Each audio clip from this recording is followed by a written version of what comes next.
Jean chapitre 3 verset 16. On va lire jusqu'au verset 18. Car Dieu a tant aimé le monde qu'il a donné son Fils unique.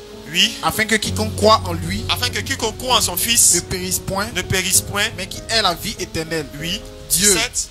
Dieu, en effet, n'a pas envoyé son Fils dans le monde. Il n'a pas envoyé son Fils dans le monde pour qu'il juge le monde. Pour que son Fils juge le monde. Mais pour que le monde soit sauvé par lui. Mais pour que le monde soit sauvé par son Fils. Celui qui croit en lui. Et il explique maintenant que celui qui croit en son Fils n'est point jugé. Il va pas être jugé. Mais celui qui ne croit pas est déjà jugé. Mais celui qui ne croit pas en son Fils est déjà jugé. Parce qu'il n'a pas cru au nom du Fils unique de Dieu. Parce qu'il n'a pas cru au nom du Fils unique de Dieu. Au verset 17 et 18, il dit, Dieu n'est pas venu avec Jésus dans le monde pour nous juger. Jésus, le but pour lequel il est venu, c'est pas de juger le monde, c'était de venir sauver les hommes. La Bible dit que Jésus est venu dans le monde pour sauver les hommes. En d'autres termes, le salut est plus grand que le jugement.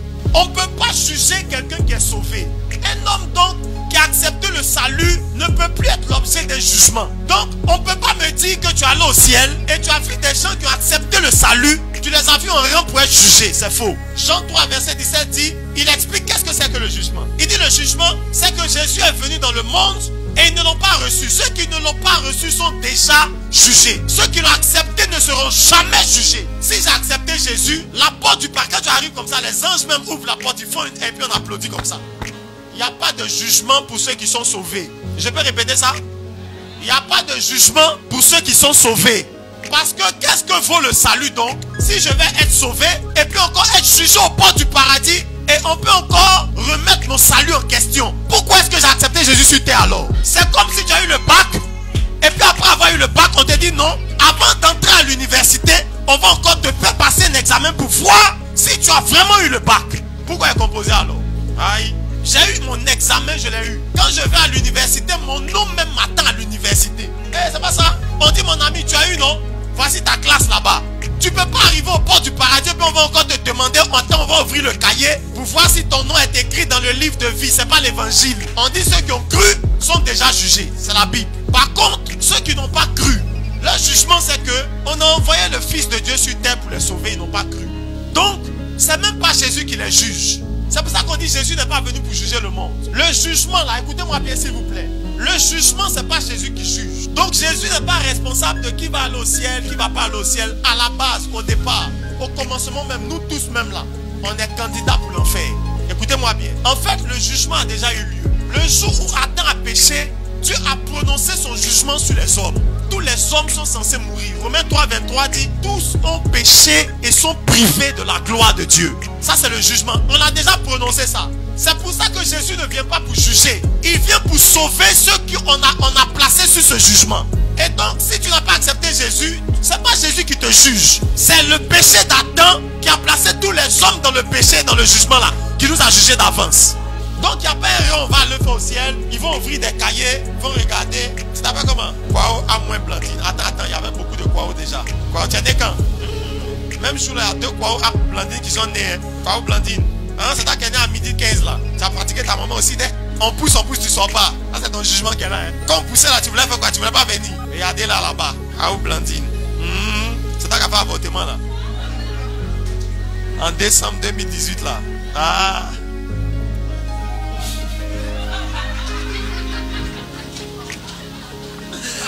Quand tu as avortement, qu'on s'entend même, ça baisse ta tête. C'est pas la peine, tu as dit tout le reste parce que les gens ne connaissaient pas. Prenez-moi vraiment en enfer. Qu'est-ce qui va arriver que la Bible enseigne dans 1 Corinthiens? Qu'est-ce qui va arriver aux chrétiens? Les chrétiens ne seront pas jugés, les chrétiens seront récompensés. On appelle ça le jugement devant le grand trône blanc. Tout le monde va se présenter devant le trône de Dieu. Quand je dis tout le monde, je parle de tous ceux qui ont accepté Jésus pour recevoir sa récompense pour son œuvre sur la terre en tant que chrétien. 1 Corinthiens 3, 15. Comment ça verset 10? Selon la grâce de Dieu qui m'a été donnée, oui, j'ai posé le fondement comme un sage architecte. J'ai posé le fondement comme un sage architecte. Et un autre bâti dessus. Et un autre a bâti dessus. Mais que chacun prenne garde. Écoutez bien. Il parle à des gens qui sont sauvés. Il parle à des chrétiens. La lettre là même là, la lettre de 1 Corinthiens là, c'est adressé à des chrétiens. C'est pas pour les païens. Donc on adresse ça à une église. On parle à des gens qui ont accepté Jésus. On leur dit, faites garde. Tout le monde a reçu Jésus. Mais faites attention. Moi j'ai posé le fondement. Que chacun maintenant fasse attention avec la façon dont il bâtit sur le fondement. Tout le monde dit sur le fondement. Sur le fondement. Quand on dit sur le fondement, ça veut dire que le fondement là, tu as ça. C'est Jésus. Tu es sauvé, tu vas au ciel. Maintenant, sur le fondement là, chacun, après avoir accepté Jésus, vit sa vie. Ce que tu mets sur la vie que tu vis après avoir reçu Jésus là, c'est ce qu'on appelle sur le fondement. Avance. Car personne ne peut poser un autre fondement que celui qui a été posé. Oui. Savoir Jésus-Christ. Or, si quelqu'un bâtit sur ce fondement, avec de l'or, de l'argent, des pierres précieuses, du bois, du foin, du chaume, l'œuvre de chacun sera manifestée. Car le jour le fera connaître. Parce qu'elle se révélera dans le feu. Et le feu éprouvera ce qu'est l'œuvre de chacun.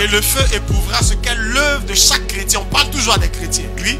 Si l'œuvre bâtie par quelqu'un sur le fondement subsiste, ça veut dire si pendant ta vie, ce que tu as fait là, si ton œuvre est testée puis ça subsiste, il recevra une récompense. Il reçoit quoi? Une récompense. Il reçoit quoi? Une récompense. Tout le monde dit une récompense. Oui. Si l'œuvre de quelqu'un est consumée, oui, il perdra sa récompense. Il fait quoi?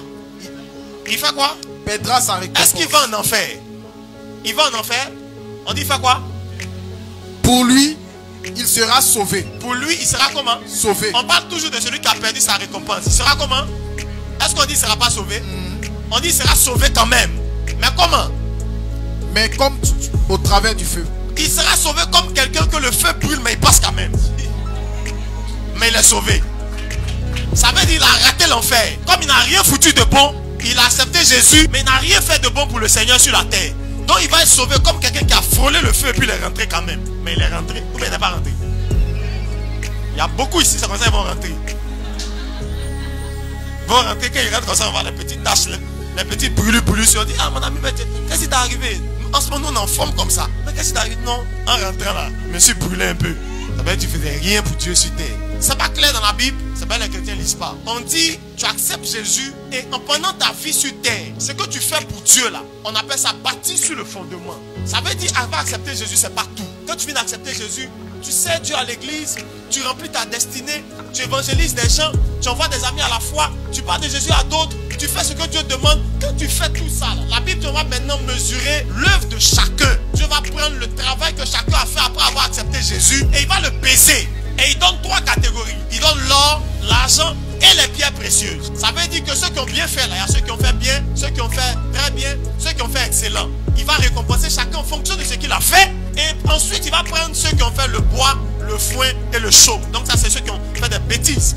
Ils n'ont rien foutu, ils venaient un peu, ils servaient matin, le lendemain, il n'est pas là, dimanche, il sert, l'autre dimanche, on ne le voit pas. Ça, Dieu regarde, dit, bon, comme ils ont accepté Jésus, je les laisse entrer quand même, mais comme étant sauvés, comme par le feu, étant passés par le feu. Donc les chrétiens ne sont pas jugés pour leurs œuvres pour aller en enfer. Ils sont jugés pour leurs œuvres pour être récompensés. Parce que Dieu n'est pas injuste. On ne peut pas servir Dieu et être payé sur terre. Peu importe ce que les hommes nous donnent, le travail de Dieu sur la terre, on ne peut pas nous payer ça. C'est pour ça que Dieu ne peut pas nous mettre à son service comme ça avec autant de sacrifices. Nous tous qui servons Dieu là, ça va être des sacrifices. Elle va aller répéter après le dimanche. Nous, quand on est fatigué, on finit le culte, vous partez dormir, non? Elle va aller faire répétition.